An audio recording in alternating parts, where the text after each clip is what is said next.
नमस्कार साथियों, मैं मीनाक्षी श्रीवास्तव एक बार आप सभी लोगों का फिर से हार्दिक अभिनंदन करती हूँ साई अनुभूति चैनल में। और आप सभी लोगों के सहयोग के लिए, आप लोगों के एप्रिसिएशन के लिए बहुत बहुत धन्यवाद। साई डिवोटीज़ हमेशा साई की लीलाओं का वर्णन करते रहिए, साई के बारे में जानते रहिए और लोगों को बताते रहिए। इसी के साथ मैं आज आपको अपना एक ऐसा अनुभव शेयर करने जा रही हूँ जो कि मुझे तब हुआ जब मेरे पास बाबा की साई सच्चरित्र आई। अभी लास्ट वीडियो जब मैंने आपको लिए डाला था तो उसमें मैंने आपको दिखाया था कि शिरडी से मेरे लिए क्या आया। तो मैंने बाबा की नगरी से अपने लिए एक साई सच्चरित्र और उदी कुरियर करवाई थी, उदी मंगवाई थी। और दोस्तों उसको अनपैक करने के बाद मैंने अपने हाथ में साई सच्चरित्र ली और बाबा के हाथ जोड़े और बाबा से ये कहा कि बाबा, मैं जानना चाहती हूँ कि आप मेरे लिए क्या संदेश दे रहे हैं। मतलब मेरे मन में ये इच्छा उस पल जागी कि बाबा मुझे कोई संदेश दे अपनी साई सच्चरित्र के माध्यम से। एंड आप लोगों को बिलीव नहीं होगा और सच बताऊँ तो मुझे बहुत अच्छा लग रहा है कि बाबा ने मुझे जो संदेश दिया या जो बाबा ने मुझे बोला वो ये था। जब मैंने इसको अनपैक किया साई सच्चरित्र को और बाबा से हाथ जोड़ के बाबा से बोला कि बाबा मुझे कोई संदेश दीजिए, क्योंकि ये जो साई सच्चरित्र आई है मुझे ऐसा लगता है कि बाबा ने ही भेजी है मेरे लिए।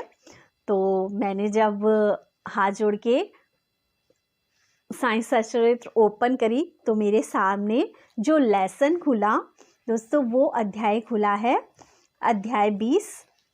मैं आपको दिखाती हूँ, ये देखिए मेरे पास अध्याय 20 खुला था। मैं आपको बताती हूँ अभी कि इसमें क्या लिखा था और बाबा ने मुझे क्या संदेश दिया।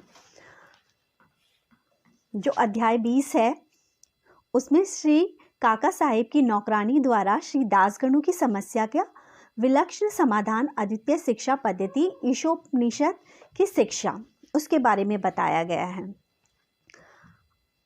और इसके जो प्रारंभ है उसमें क्या लिखा था वही मैंने अपने लिए बाबा का संदेश माना।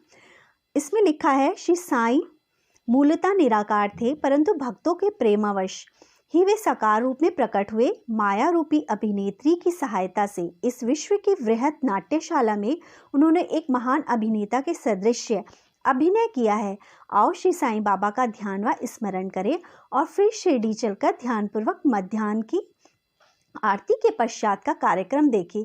जब आरती समाप्त हो गई तब श्री साईं बाबा ने मस्जिद से बाहर आकर एक किनारे खड़े होकर बड़ी करुणा तथा प्रेम के साथ भक्तों को विभूति वितरण की।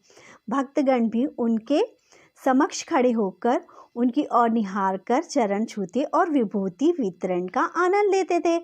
बाबा दोनों हाथों से भक्तों को उदी देते और अपने हाथ से उनके मस्तक पर उदी का टीका लगाते थे। बाबा के हृदय में भक्तों के प्रति असीम प्रेम था। वे भक्तों के प्रेम से संबोधित करते, ओ भाओ अब आओ भोजन करो, अन्ना तुम भी अपने घर आओ, बापू तू भी जा और भोजन कर। इसी प्रकार वे प्रत्येक भक्त को से संभाषण करते और उन्हें घर लौटाया करते थे। आहा, क्या दिन थे वो जो अस्त हुए तो ऐसे फिर इस जीवन में भी कभी ना मिले। यदि तुम कल्पना करो तो अभी भी उस आनंद का अनुभव कर सकते हो। अब हम साईं की आनंदमयी मूर्ति का ध्यान कर नम्रता, प्रेम और आदर पूर्वक उनकी चरण वंदना कर इस अध्याय की कथा का आरंभ करते हैं। अब आप कहेंगे कि मुझे बाबा ने क्या संदेश दिया। मैंने बाबा की उदी मंगाई थी और मैंने साई सच्चरित्र जब ओपन करने से पहले बाबा से ये कहा कि बाबा मेरे लिए क्या संदेश है। तो अब मुझे लगता है कि ये जो लिखा है यहाँ पे, जिसमें लिखा है कि बाबा ने लोगों के प्रेम वश होकर साकार रूप लिया था और बाबा ने मध्याह्न आरती के बाद लोगों को उदी वितरित करी और बाबा लोगों के मस्तक पे उदी लगाते थे। तो मैं ये मानती हूँ कि बाबा ने जो उदी बाबा मुझसे कह रहे हैं कि मैंने तुझे ये उदी दी है, इसका रोज़ अपने मस्तक पे तिलक लगा।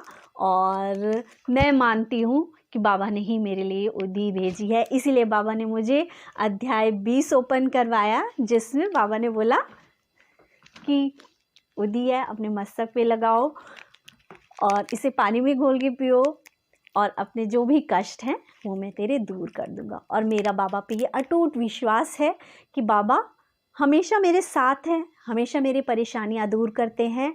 चाहे मैं बाबा से मांगूं चाहे ना मांगूं, मैं आज की डेट में अगर कहूँ तो मैं बाबा से कुछ मांगती ही नहीं हूँ। मैं बाबा से सिर्फ कहती हूँ मेरे अंग संग रहना साईं, मेरे साथ रहना साईं, बस मुझे इतना ही चाहिए। इसी के साथ दोस्तों, मेरे लिए तो ये अनुभव बाबा की ब्लेसिंग है, और आप सभी लोगों को धन्यवाद देती हूँ। और इसी के साथ अपना ये अनुभव यहीं समाप्त करती हूँ। ओम साईं राम दोस्तों, और ज़्यादा से ज़्यादा इस चैनल को लाइक कीजिए, शेयर कीजिए एंड सब्सक्राइब कीजिए। ओम साईं राम।